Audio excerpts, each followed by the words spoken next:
SSC में बहुत समय से एक मांग चल रही थी कि वेटिंग लिस्ट लगाओ, क्योंकि बहुत सारी पोस्ट ऐसे ही खाली चली जाती हैं। तो भाई एसएससी लेकर के आया नया system, fix and float system, या आप कहिए स्लाइडिंग सिस्टम। तो मैं आपको यहाँ पर बता देना चाहता हूँ, बहुत सारे बच्चों ने इसकी व्याख्या सीजीएल के माध्यम से कर दी है, लेकिन मैं एसएससी जीडी के सापेक्ष इसकी व्याख्या करना चाहता हूँ, जिससे बहुत सारे बच्चों को एकदम क्लैरिटी आ जाएगी। देखिए बच्चे, अब तक एसएससी जीडी में क्या होता है कि जब फाइनल रिजल्ट आता है, या तो आपको सीआईएसएफ मिली, या बीएसएफ, या एसएसबी, या सीआरपीएफ, या तो आप उसे ज्वाइन करते हैं या आप उसे ज्वाइन नहीं करते हैं तो फिर वो आपको लेटर वगैरह भेजते हैं और फिर आपको टाइम दिया जाता है, फिर 2-3 बार लेटर आता है और फिर आपका कैंसिल।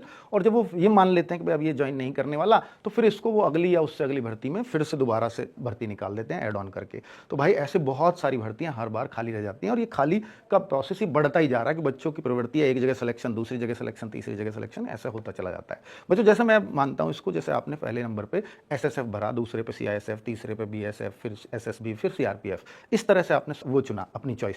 तो भाई उसमें आपको फाइनल रिजल्ट से पहले एक एसएससी रिजल्ट निकालेगी और बोलेगी भाई दो आओ और फिक्स और फ्लॉट आप लिख जाओ, चॉइस कर जाओ। यानी आपको मिला पहले नंबर पे सीआईएसएफ, किसी बच्चे को सीआईएसएफ मिलता है, अब वो एसएससी बुला रही है कि आप इसको फिक्स करना चाहते हैं, फ्लॉट करना चाहते हैं। उसने कहा फिक्स, फिर तो उसको वही मिल जाना है जो फाइनल रिजल्ट में आएगा, फिर उस पर कोई विचार नहीं किया जाएगा इसका अपग्रेड करें या ना करें। और अगर आपने फ्लॉट कर दिया इसको, तो फिर अगर एसएसएफ में भी तो कुछ बच्चे ऐसे होंगे कि मैं ज्वाइन ले तो लिया मैंने, फर्स्ट चॉइस मेरे को मिल गई, पर फिर भी बच्चा कंफ्यूज है मैं ज्वाइन करूं या ना करूं, या बहुत सारी अलग अलग परिस्थिति आ गई, या उसका कहीं हायर पोस्ट पे हो गया, उसने वो ज्वाइन नहीं करी एसएसएफ। तो फिर आपको, क्योंकि आपने सीआईएसएफ को फ्लॉट कर रखा है, इसलिए आपके नाम पर विचार कर लिया जाएगा और आपको एसएसएफ वाली वो पोस्ट मिल जाएगी जो उस बच्चे की खाली हुई होगी। तो ऐसे सीआईएसएफ वाले बहुत सारे बच्चे हो सकते हैं, तो जिसके सबसे अच्छे मार्क्स होंगे उनको ऊपर अपग्रेड कर दिया जाएगा। तो ये अपग्रेड सिस्टम है। ऐसे ही अगर किसी बच्चे को एसएसबी मिली, तो एसएसबी और उससे ऊपर उसने बीएसएफ भर रखी है और एसएसबी को वो फ्लॉट लिख करके आया, फिक्स लिख के आया तो एसएसबी ही मिलेगी फाइनल रिजल्ट में भी।